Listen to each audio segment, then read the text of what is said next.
Simon Magus.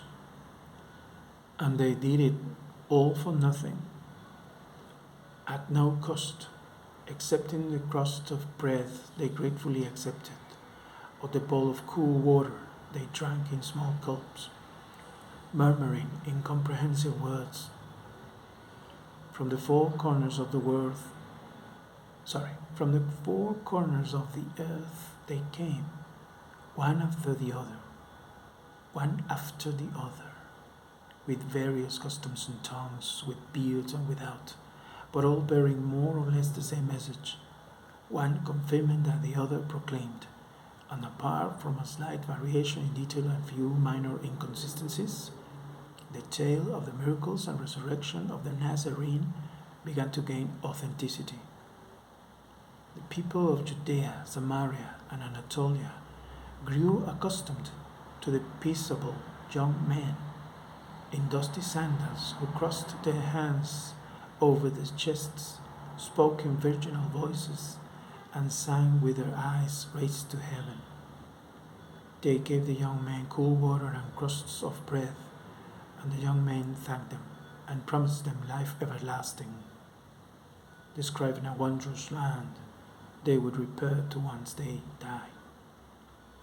A land where there was no desert, no sand, no snakes or spiders, only broad-fronted palms, springs with ice-cold water, grass that grew to knee level, and above, a mild sun, nights like days and days that never ended.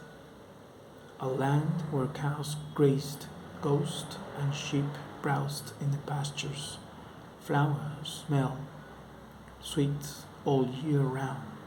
Spring lasted forever, where there were no crows, no eagles, only nightingales that sang all day, and so on.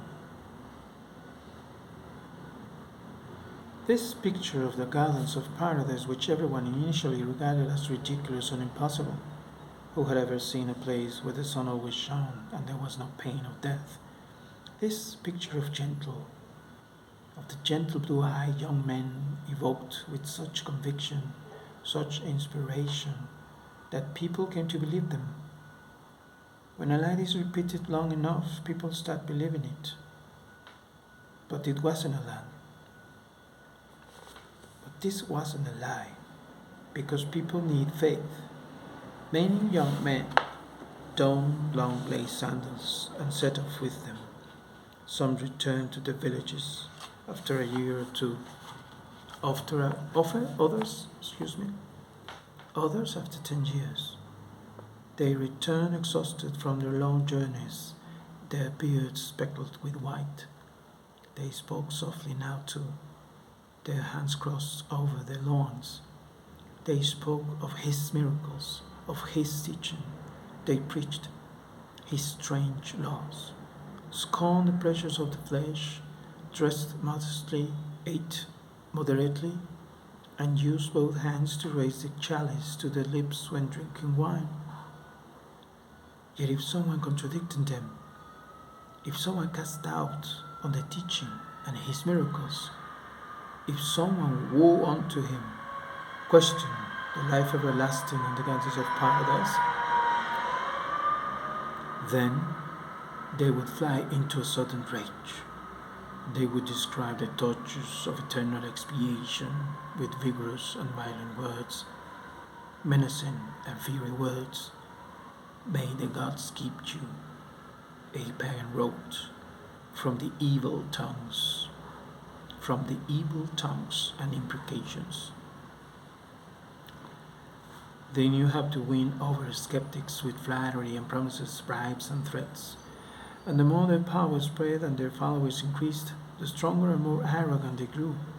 They blackmailed families, sowed discord in the minds of individuals, hatched plots against anyone who expressed the slightest mistrusts of their doctrine. They had their own firebrands and rebel rousers, their own secret tribunals, at which they pronounced maledictions and sentences, burned the writings of their enemies, and cast anathemas on the heads of recalcitrants. People joined them in ever increasing numbers because they rewarded the faithful and punished the rebellious.